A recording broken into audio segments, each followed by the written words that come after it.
Thank you. As you can see from the title slide, we have a couple labs that are working on the risk assessment from the pathogen and pests of monarchs. So we're going to split this talk up, and Jeff is going to give the second part of this.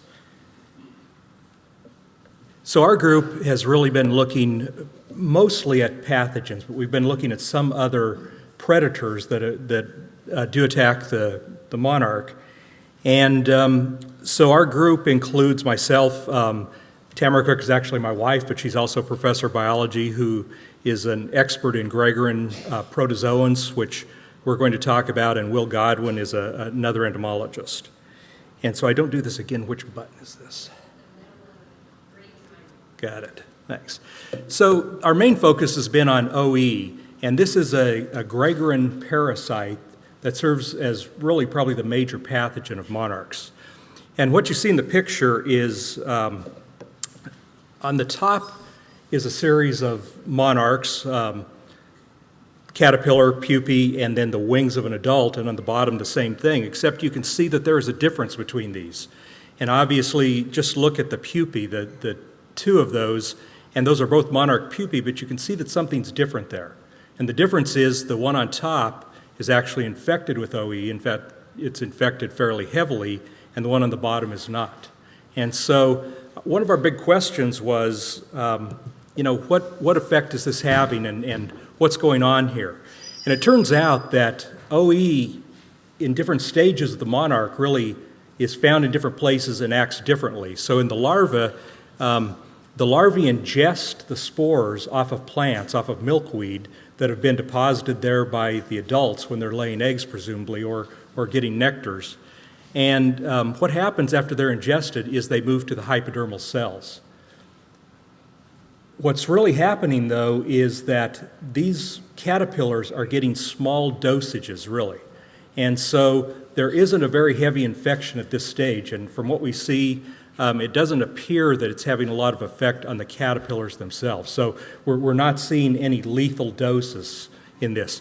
Whether they have a little bit of fitness cost, we're not sure, but it doesn't appear that they're really being lethal. In the pupae, this is where the parasites really replicate.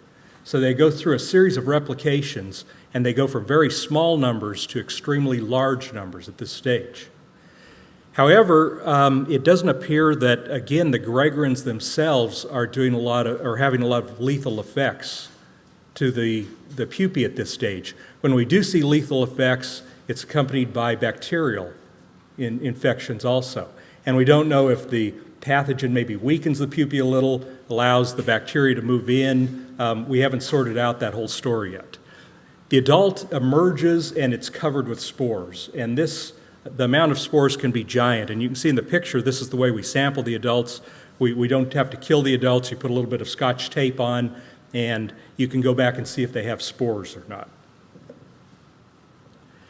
Well, this appears to not have anything to do with the pathogen, but it does a little. So this fall, we looked for fifth generation in Texas, and where you see the red stars, we did find reproduction in the fall, and this was in September, October, mostly October, and into November.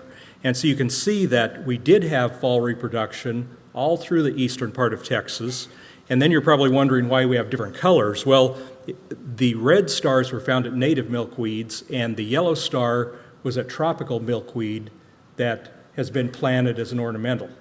And this has some implication for the parasites, and that is that where the yellow star is, where there is tropical milkweed, it doesn't die back every year. And a lot of these monarchs stay there year-round. They stop their migration. They don't go on to Mexico, and they live year-round and reproduce year-round. Even this year when we had 17 degrees in Houston, which is extremely rare, the next day we saw butterflies. So they're making it through at this time. But that can concentrate the pathogen because they're not moving. And so, conclusion, we're a little early to give big conclusions, but it's appearing that a lot of the fifth generation native milkweeds are pathogen-free, so they don't have OE. And so only about a quarter of those that we sampled had OE. But at the site where there was tropical milkweed, it was 100%. Having said that, we haven't seen mortality from OE. So one thing we're doing experimentally is trying to find out what dose it takes. There have been some studies that show there is some fitness cost, but it doesn't seem to change the reproductive success of the butterflies. So the question still to be answered there is really, what is the detrimental level of this OE parasite? And right now it appears to have a little bit of effect, but not a lethal effect. Also, though, we're finding other things that are attacking monarchs, especially when monarchs don't leave an area. So you have the tropical milkweeds, the monarchs stay there year-round, and pretty soon predators tune into that. And one thing that we have really seen in high numbers is a Polistes wasp. And so some of these areas, these wasps are literally just picking off butterflies in these areas. And so this is a picture. Unfortunately, we weren't lucky enough to take it. It was from another source, but we have seen this also. And a lot of times the wasp will even wait, and when the butterfly is starting to emerge, it will pick these off. Now, the other thing, though, that we haven't quite answered is what effect this is having. There are still monarchs there. Some of these sites where there's tropical milkweed, there's a lot of production going on. And so is this affecting the butterfly populations? We don't know yet, but it appears to not be having a giant effect. But there is an increase in this predation. Another predator that we found very commonly, and this is not just at the site of tropical milkweed, but kind of throughout the area, is tachinid flies. And these parasitize monarchs. Obviously, they're not good. But again, they're affecting probably maybe 5 to 10%. I don't know. I think there have been some other studies, and I don't know if anyone's really quantified this very well, but it's not a giant percentage of the population that is being affected by tachinid flies. One question that we haven't addressed, though, that we really do need to think about is what are the compound effects? So, if there's pesticide, if there's lack of enough milkweed, and we have OE, the pathogen, when you put all those together. So we're kind of working separately right now, and I think our results at the end can probably lead to some more modeling to look at that. But I think right now in isolation, the pathogen doesn't look like it's having a lot of effect. But when you add in some of these other factors, maybe it is.